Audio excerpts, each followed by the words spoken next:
1,45,449 বৃদ্ধি হ'ব। অহা মাহৰ 10 তাৰিখে আমি এডিআৰিৰ তৃতীয় বৰ্গৰ আমি নিযুক্তি দিম। 20 তাৰিখৰ আগতে আমি এডিআৰিৰ চতুৰ্থ বৰ্গৰ নিযুক্তি দিম আৰু ফেব্ৰুৱাৰী মাহলৈকে আমাৰ বিভিন্ন বিভাগত আৰু নিৰ্বাচিত হৈ থকা প্ৰাৰ্থীসকলক আমি নিযুক্তি দিম। অৰ্থাৎ যিখন চৰকাৰে 1 লাখ নিযুক্তিৰ প্ৰতিশ্ৰুতি দিছিলে সেই নিযুক্তি এতিয়া গৈ 1.5 লাখতকৈও পাৰ হৈ যাব আৰু লাহে লাহে ই 2 লাখৰ ফালে গতি কৰিব। এতিয়া আপোনালোকে চিন্তা কৰক যে আজি আমাৰ ৰাজ্যত যদি এই 1.5 লাখ ল'ৰা ছোৱালীয়ে চৰকাৰী চাকৰি নাপালেহেঁতেন বা পঢ়া শুনা কৰাৰ পিছতো কৰ্ম সংস্থাপনৰ সুবিধা নাপালেহেঁতেন, আমাৰ ল'ৰা ছোৱালীয়ে পঢ়া শুনাৰ প্ৰতি কিমান আগ্ৰহ কৰিলেহেঁতেন।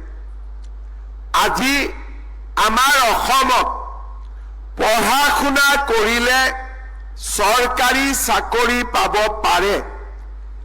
এটা যুৱক যুৱতীৰ মাজত ডাঙৰ এটা জনবিশ্বাস গঢ়ি উঠিছে।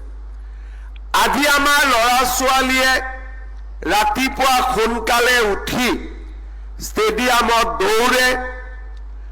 আমাৰ ল'ৰা ছোৱালীয়ে আজি নাৰ্ছ পঢ়ে, লেবৰেটৰী টেকনিচিয়ান পঢ়ে। আজি আমাৰ ল'ৰা ছোৱালীয়ে টেট পৰীক্ষাৰ বাবে নিজকে প্ৰস্তুত কৰে। এটা সময়ত স্কুল কলেজ শিক্ষা ব্যৱস্থাৰ প্ৰতি আমাৰ যি এক অনীহা আছিলে, আজি লাহে লাহে সেই অনীহা দূৰ হৈছে আৰু যোৱা 5টা বছৰত আমাৰ অসমত এটা নতুন পৰিৱেশৰ সৃষ্টি হৈছে। আমি নিযুক্তিৰ প্ৰক্ৰিয়া আৰু যুৱক যুৱতীয়ে যাতে কৰ্মসংস্থাপন পায় তাৰ কাৰণে আমি নতুন নতুন ব্যৱস্থা হাতত লৈছো। ফৰেষ্ট ডিপাৰ্টমেণ্টত আমাৰ বনজ সম্পদক ৰক্ষা কৰিব লাগে, আমি নতুন বেটেলিয়ন কৰিছো। পুলিচত আমাৰ